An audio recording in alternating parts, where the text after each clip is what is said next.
delighted to have the opportunity to address all of you in this festival of ideas.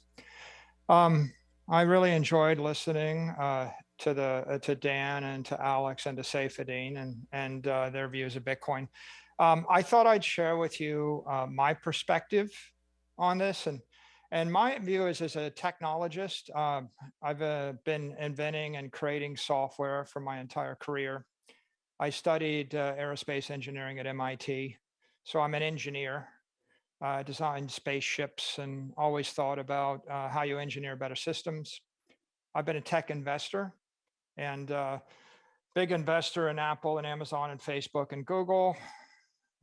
A science historian. I wrote a book on the history of science called The Mobile Wave, and I've run a publicly traded software company for about the past 24 years called MicroStrategy. So my view is as an engineer and a science historian and a business person, and my thoughts about Bitcoin are coming from the point of view of what's it mean technically and what's it mean economically from a practical setting. So I think the problem that Bitcoin solves is that the money is too weak, too slow, and too dumb. In technology, we always want to create things that are smarter, faster, and stronger. So the way that we store money in this world is through currency, and the currency is too weak. It loses its value too rapidly. And for example, I'm living in a house that is 305 times more expensive than it was 90 years ago. So that means that the money, the currency in the United States lost 99.7% of its value over 90 years. Generally, every currency will lose 99% of its value in a lifetime, except the weak ones will lose 100% of their value. So that's the weak part. You know, the problem is it's too slow. It's very hard to move money around the world. If you want to put it in a container that won't debase, like gold or buildings, you can't move them. So you can either keep it from melting away, but you can't move it, or you put it into a fiat currency, and then you can't move it on a Saturday, and you can't move it easily on a credit card. It's the credit card network and the banking network only serves a portion of the people a few hours a week. It's like holding the financial system together with baling wire and rubber bands. And the third problem is you can't program the currency. I can't write a computer program that'll make 1,900 transactions an hour on a Saturday afternoon. And so this means money is just too weak, too slow, too dumb. And so it's logical in the 21st century we would reinvent this. Satoshi's dream could be characterized as what if I can convert anything of value into a money that was immortal, indestructible, incorruptible, and could instantly be transferred to anyone, anywhere? It's such a beautiful dream. My money's going to last forever, and I could do whatever I want with it at the speed of light, at the speed of a computer chip. Now, how do you do that? Well, the Bitcoin network is the solution to that. Bitcoin, from an engineering point of view, it's the first engineered digital monetary system in the history of the world. All of our, the closest thing to a engineered monetary system for the past 10,000 years is like a system of gold and silver coins. Call that like a mechanical monetary system. I give you gold and silver and copper, and you move the tokens around. And now we finally have a digital one. And it's been, I think, very articulately described by the previous speakers. It's a digital asset stored and transported on a decentralized crypto network. Why is it significant? As a business person, I have a pretty good familiarity with securities law because I run a publicly traded company. One important point to be made is that Bitcoin is property and not a security. That means it's a common good. It is similar to owning gold or a bunch of land or a building or soybeans or oil. And no one company, no one government, no one party controls it. Because no one controls the asset and controls the network, that makes it property. Because it's property, it means that it is ethically sound and politically sound and technically sound as a foundation for the 21st century economy. What do I mean by that? I mean, it's unethical for a public figure. It's unethical for a mayor, a governor, a head of a country, or a public a public celebrity to be endorsing a security without disclosure. In fact, it's generally a conflict of interest. So, for example, the mayor of Mexico City could never say, I think that everybody in Mexico should buy Facebook stock instead of the peso. You should buy my personal company, instead of the peso. That's unethical because there's conflict of interest. Because Bitcoin is property, it's ethical for a politician to own it, and it's ethical for a public figure to endorse it. It's also politically stable because, as you can imagine, it's unlikely that someone in China or Russia is going to want to own a security of Google or Twitter in America.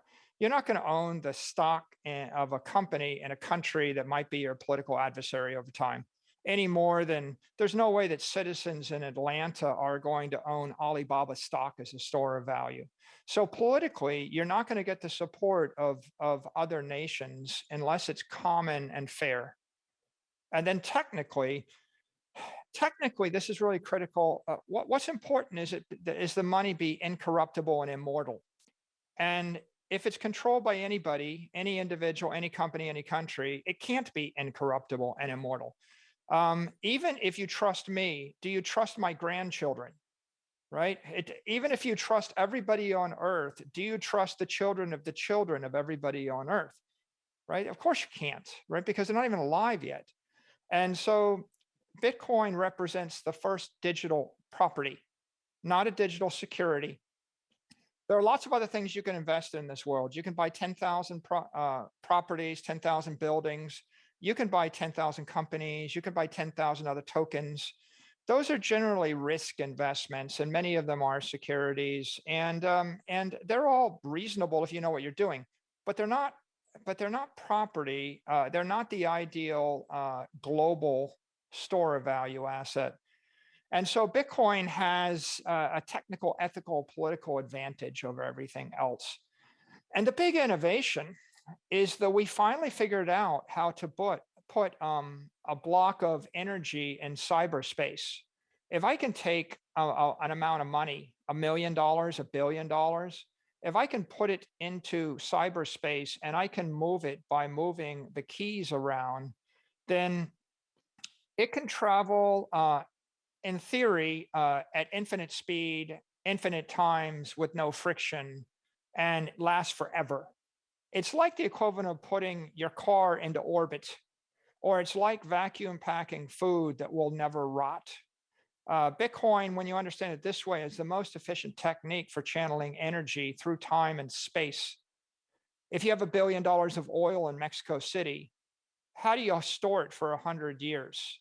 How do you move it from Mexico City to Tokyo? And the answer is you can't, right? There's a profound cost to store any other commodity or any other money. If you had $1 billion of gold, it would take you $5 million to move it in 3 to 6 months and a small army of security to move it once. Thus, the money doesn't move. The energy is trapped in these other things. Bitcoin, you could think of as it's like the monetary aqueduct of the 21st century. The thing that elevated the Roman Empire was they were able to create reservoirs of water and move them friction free on aqueducts. Take away the aqueduct, and 90% of the city population dies because of lack of water and indirectly lack of energy. So when you think about it like that, you realize this digital property has the potential to replace gold, replace real estate, replace cash, replace commodities as a store of value. And the network that asset moves on is replacing banks, the FedWire, the SWIFT system, and credit cards as a payment settlement network. As a technologist, I would explain it a different way. I would say Bitcoin represents the digital transformation and the digital creation of property, money, and energy. The first mobile wave of technology was about the digital transformation of maps and books and videos and music. And we know how powerful that was. That was digital information. But this is digital energy. This is 100 times more important than digital information, right? If you have a choice between losing all your photos and losing all your money, right? Which of the two are you going to choose? So, what does it mean, digital property? Well, if I take a block of money and I want to hold it for a decade, I put it in a building. A building is low frequency money as property. If I take Bitcoin and I hold it for a decade, it becomes digital property. I'm holding it for the rest of my life. I'm not going to sell it. I'm going to borrow against it. Instead of owning a house in Mexico City or a hotel in Mexico City, I can own a digital hotel. The difference is I can move the digital hotel from Mexico City to Rio, to London, to Paris, and back again every week. The physical hotel is trapped in one space. That's why digital is better than physical. At a higher frequency, if I pay for a cup of coffee with it or I move it every day, it becomes digital money. And at a really high frequency, if I move it 10,000 times an hour or 10,000 times a minute, it becomes digital energy. It's like music or light or sound. They're all just different ways to move energy around. Tesla said, if you want to understand the universe, think in terms of energy, frequency, and vibration. And so I want you to think about digital energy vibrating and moving at a different frequency. Now, a lot of times people say, well, it doesn't move that fast. But on the layer one blockchain, Bitcoin can be moved in a matter of minutes for dollars. And you can move maybe 350,000 transactions a day.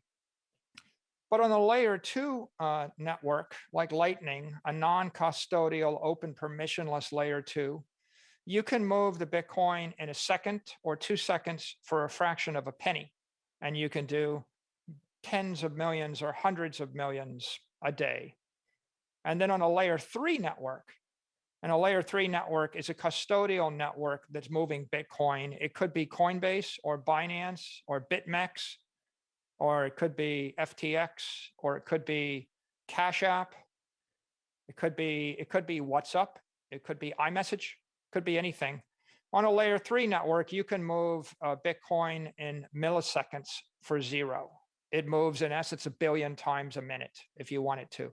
So you can see that as you build an economy with various layers, this stuff moves at the speed of light, friction free through computer networks. And that makes it a very interesting solution to a business person. What's the solution for? It's the solution to the problem of inflation, the problem of commerce, and the problem of cybersecurity. You know, we talked about inflation. The inflation issue is you're going to lose 99% of your wealth if you store any value in a currency derivative over the course of your lifetime. What's the problem of commerce? The problem of commerce is it would take me 20 years and $1 billion to be able to trade between my company and Nigeria, and I still couldn't figure it out. It's impossible for 100 million companies to trade with 8 billion people at the speed of light, because they have to trade through banks and they have to trade through credit card networks. The credit card networks take 45 days to clear. It's like rubber bands and baling wire. The banks don't serve 3 or 4 billion people. None of it's programmable. So there's a commercial problem.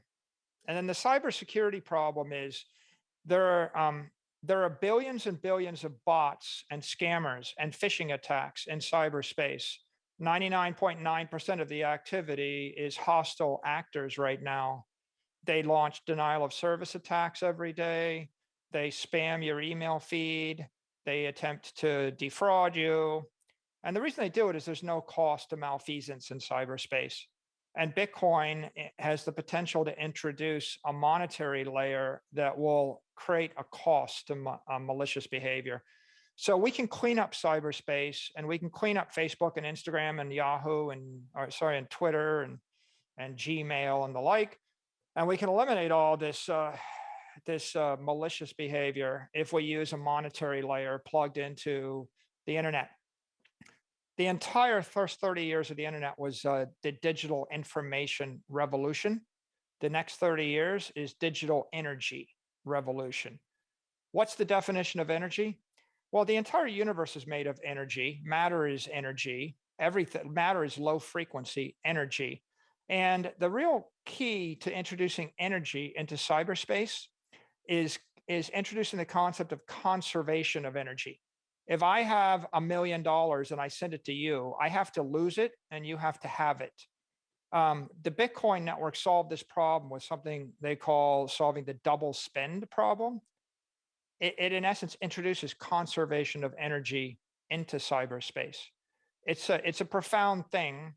Energy and conservation of energy is what makes the universe work properly. If there was no conservation of energy, nothing in our universe would work. So, bottom line, Bitcoin's an ethical, technical foundation for the 21st century. Governments, institutions, companies, families, and individuals, they can all benefit. There's thousands of products and services that could be enhanced with Bitcoin. I think, as Alex pointed out, this is a moral imperative. There are 8 billion people on the planet that don't have property rights without something like this. So, if you want to give property rights and economic empowerment to everybody with a mobile phone, you need digital property and digital energy. It's an economic imperative because there are $500 trillion worth of assets that are currency derivatives. All the currency, all the bonds, all the commercial real estate, all of the companies valued on cash flows, all of the derivatives of those things are all currency derivatives. And they're losing 10 to 20% of their value a year. So, what you have is a profoundly inefficient economy around the world because the money, the currency, has a hole in it, it has a leak in it. It's like if I put a leak in your bathtub, or maybe even worse, if I bled you every day and I basically made you give me a pint of blood first every year, then every month, then every week. And when I start taking a pint of blood from you every day, that's hyperinflation. You're just going to bleed to death. And so Bitcoin is the solution to that economic problem. And then finally, it's a technical imperative. As you can imagine, because you can move tens of trillions of dollars of money at the speed of light over mobile phone networks and the web, it means that no technology company can compete in the 21st century without embracing this. You already see companies like Block and PayPal and Coinbase and Binance and FTX embracing it. You see companies like my company embracing it. But it's only a matter of time before you'll see Apple and Amazon and Facebook and Google and Microsoft and any other company. If you want to sell a phone, if you want to sell a computer, if you want to sell an operating system or a web browser, you're going to have to integrate Bitcoin directly into that product in order to stay viable. The benefit is a big tech company will make $1 trillion. And the danger, the risk is if they don't do it, they'll lose $1 trillion. So this is incredibly important for maintaining the balance of power in the world. I'll listen with a few corporate strategies, and thank you for your time. In our company, we adopted Bitcoin as a treasury reserve asset. So we took hundreds of millions of dollars of our money and we converted it into Bitcoin. And then we decided to make it a strategy and we started issuing equity and debt in order to acquire Bitcoin. And over a period of time, we ended up issuing about $3.5 billion worth of equity and debt and equity derivatives. And so we were able to, in essence, borrow many billions of dollars at a cost of 1 or 2% interest and invest in Bitcoin, which has been going up 100% a year. So you could think of it as I borrow $1 billion and I pay 3% and I loan it out at 100% and I keep the 97%. So that's been a second strategy of ours. And if you were in any country, Mexico, Argentina, Venezuela, any country where you expected the currency to lose 10 or 20% of its value a year, then the logical strategy would be you borrow as much money as you can in that currency, and then you acquire property, which is going to hold its value or appreciate in value. And in Argentina, it would just be borrow 1 million pesos and buy $1 million, and you would get 100x your money just by holding that trade over the course of a decade. So that's the second strategy. And the third strategy is you just build the Bitcoin into your products and services. If you have a bank, you can build Bitcoin into your bank. If you have a mobile app, you can build Bitcoin into the mobile app. If you're offering insurance, you can build Bitcoin into your insurance product. Pretty much, you can use Bitcoin to make your company's products safer, better performing, higher quality, cheaper, higher velocity, et cetera. And every business has a different opportunity here, and you just have to figure out what is your opportunity and then take advantage of that. And so with that, I'd like to thank you for your time today. You guys have been a great audience, and you've got quite a download. And I will look forward to the next session after the break when we have a panel. But until then, all the best of luck. If you want more research on Bitcoin, I have a website, hope.com, HOPE, and we post a lot of content and free courses and free education on Bitcoin. And of course, you can follow all the speakers on Twitter, all of us, Alex and Dan and Saifedean and myself. We post our commentary every single day on Twitter. Thank you so much. And I'm sorry I can't be with you personally, but I wish you all the best.